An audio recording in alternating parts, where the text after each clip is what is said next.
నిత్యం యోగి మనస్సరోజదళ సంచారక్షమస్తత్క్రమస్యంభో తేన కథం కఠోర్యమరాట్వక్షక్కవాటక్షతి అత్యంతం మృదులం త్వదంఘ్రియుగళం ఆమే మనశ్చింతయతి ఏతల్లోచన గోచరం కురు విభో హస్తేన సంవాహయే.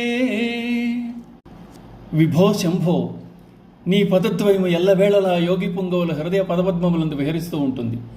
అట్టి పాదములతో యమధర్మరాజు యొక్క తలుపు వలె కఠినమైన వక్షస్థలమునందు ఎలా తన్నగలిగావు? నీ పాదం మిక్కిలి మృదువైంది కదా, నీవు చేసిన తాడనమునకు అది నవ్వలేదా? నీ కొరకై నా మనస్సు చింతిల్లుతోంది. నీ పాదయుగళం నా కన్నులు కనబడినట్లు చేయము. నా చేతులతో నీ పాదములను ఒత్తి సేవించుకుంటాను. వాటిని నాకు ప్రత్యక్షంగా గోచరించినట్లు కటాక్షించు ఈశ్వర.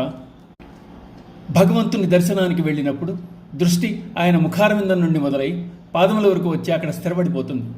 భగవాన్ని పాదాలు మోక్షాన్ని కలగజేస్తాయి. మోక్షకాములైన వారు ఆయన పాదాలను ఆశ్రయిస్తారు, శరణు వేడతారు. శ్రీమాతను దర్శించేప్పుడు అమ్మవారి పాదాల మీద దృష్టిని నిలిపి ఉంచమని చెప్పబడుతోంది. భగవంతుని పాదాలకు అంతటి విశిష్టత ఉన్నది కాబట్టే పాదసేవ ఎంతో ప్రాముఖ్యతను సంతరించుకుంది. బ్రహ్మ కడిగిన పాదము, బ్రహ్మము తానిని పాదము అన్నారు అన్నమయ్య. చెలగి వసుధ కొలిచిన నీ పాదము, బలితలమోపిన పాదము. చెలగి వసుధ కొలిచిన నీ పాదము, బలితలమోపిన పాదము. తలకగ గగనము తల్లిన పాదము, బలరిపుగాచిన పాదము. బ్రహ్మ కడిగిన పాదము. త్రివిక్రమావతారంలో నారాయణుడి పాదాలను బ్రహ్మగారు కడిగి ఆ పవిత్రమైన జలాన్ని శిరమును ధరించారు. అవే పాదాలు బలిచక్రవర్తిని పాతాళానికి పంపివేశాయి. అంతేకాదు, పుణ్య భాగీరథ పుట్టింది ఆ పాదాల నుండి. ఆ పాదాలను లక్ష్మీదేవి నిత్యం సేవిస్తూ ఉంటుంది. త్రేతాయుగంలో గుహుడు రాముని పాదాలను గోదావరి నీళ్లతో కడిగి పునీతుడయ్యాడు. ఆ పాదాలు సోకగానే శిలగా పడి ఉన్న అహల్య శాపం తీరి తిరిగి పూర్వరూపం సంతరించుకుంది.